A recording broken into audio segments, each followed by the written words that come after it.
Troubled South African politician Julius Malema is here at the synagogue church in Nigeria, meeting with popular prophet TB Joshua.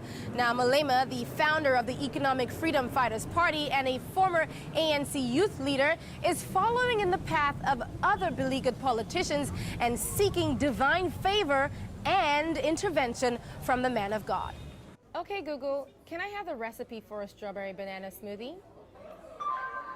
Google says the Voice app is like having a futuristic personal assistant on call 24/7. Now, some may find this technology intrusive, but Google's dream home will soon be reality. The voting process is far from transparent. Voting tends to be along ethnic and religious lines, and the vastness of Nigeria makes the running of any election a logistical nightmare. Officials have banned these bikes, popularly known as Okada, from 475 major routes and highways in Lagos State. The government is blaming them for various traffic accidents all over the state and says banning them is a vital component in cleaning up the streets of Lagos. There's tight security across the country with more than 5,000 troops on standby. But as Ghanaians queue to vote, there's no signs of trouble, just a lot of excitement and waiting.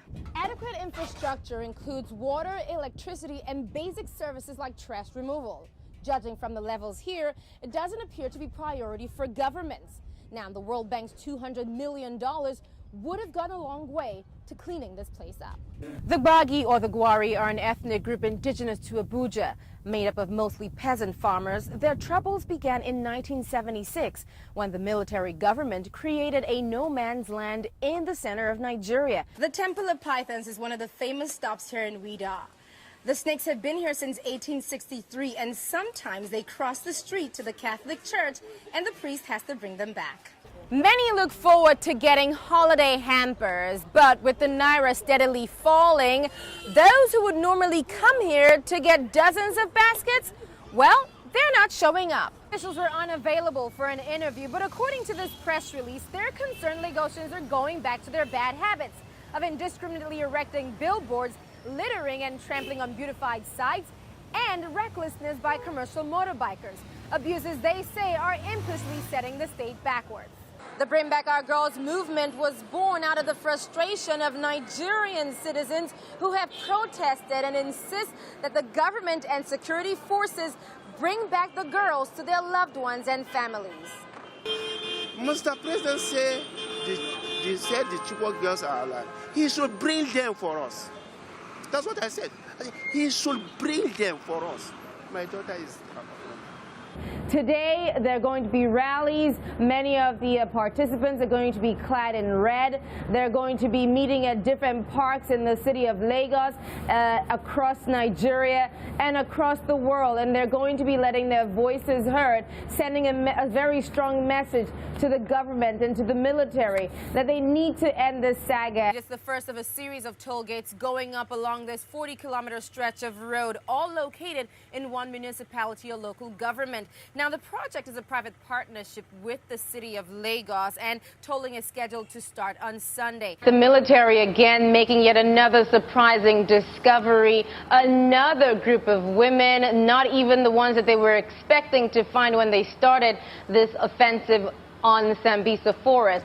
A group of 160 people, 100 of them children, 60 of them women, and we've seen pictures of them, many of them emaciated, looking very distressed, very, very moving pictures that we've seen. And right now the military says that they are being processed and debriefed and also going through medical checks to make sure they didn't pick up any diseases while they were there in the forest. Sambisa Forest is believed to be the stronghold, the last stronghold of Boko Haram.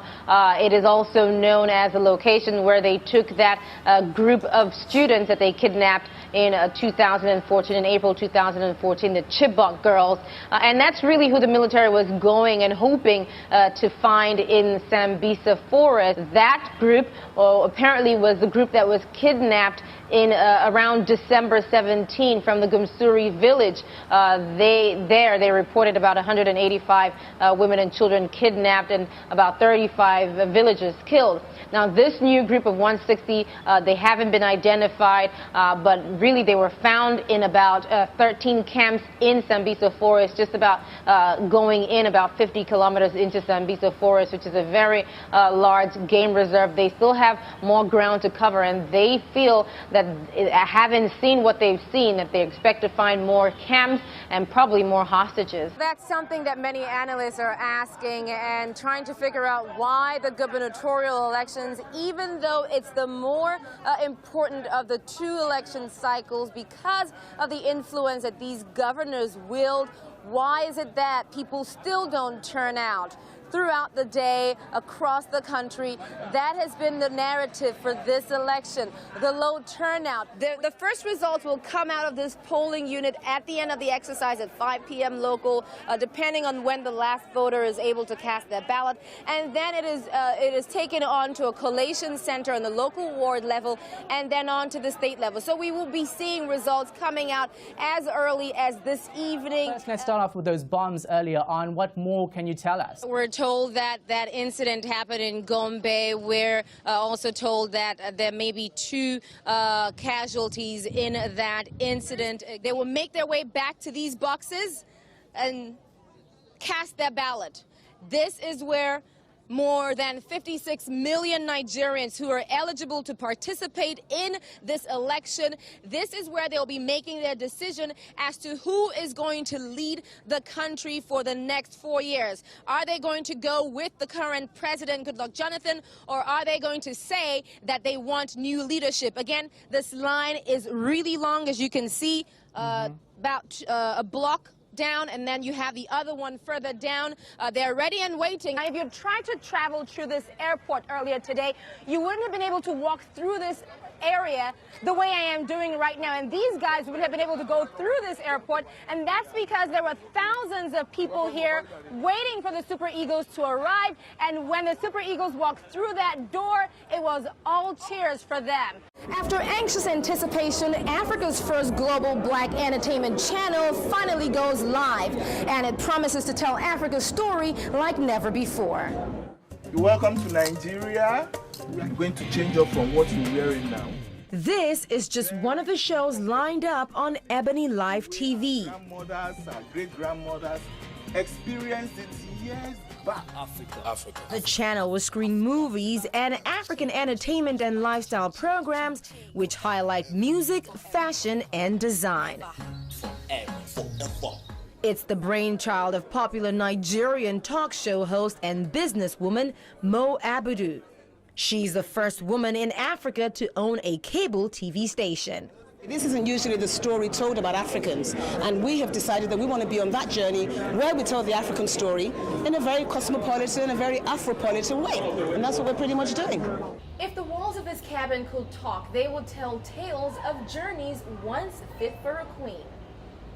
Elizabeth II traveled by train to Zaria on her 1956 tour of Nigeria. This is the highlight of the Easter holiday for thousands of children in Lagos. They've been preparing for this carnival for months, and now it's showtime. How do we classify an artist like Rum Isiche? A young artist? If so, by what means? Age is often touted as the reason, but in Rum's own case, it is a combination of age and style that is visible in his works. Hi Rum, thanks for having us in your home. Let's get to know more about you. I worked in an advertising agency for about 7 years, and about 12 years ago I left the agency to paint full-time. Nobody in my house objected to what I chose to be from day one. They knew, they saw from day one, right from nursery school. All right, I just got done putting my signature on my masterpiece. Now we're gonna go check out Traces of Being at Terra Culture. Thank you. Rom has brought to life J.P. Clark's poem Ibadan in a new body of works rendered in rusty corrugated iron sheets. 3,552, 3,553. The thing about Rum's work that I appreciate is the fact that it's able to invoke a spirit of debate, like trying to figure out if this is a frog or a kid with candy. And how about those bottle caps? Does he really have 8,000 of them in there? I'm gonna keep counting, just to make sure they're all in there. And if it's not, I'll make a few buck. 3,550. It's a small town, but Achebe propelled Ogidi to global prominence.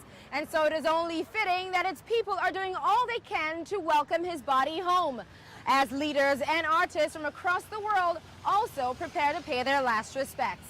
Adaure Achumba, Ogidi, Nigeria. But in the very murky world of Nigerian politics, it's very difficult to confidently predict who will emerge victorious. Adaure Achumba, Lagos. The seat is powerful, and Sanusi's promotion is seen as a turning point for Kano and the role that it's likely to play in Nigeria's upcoming elections. Adaure Achumba, Kano.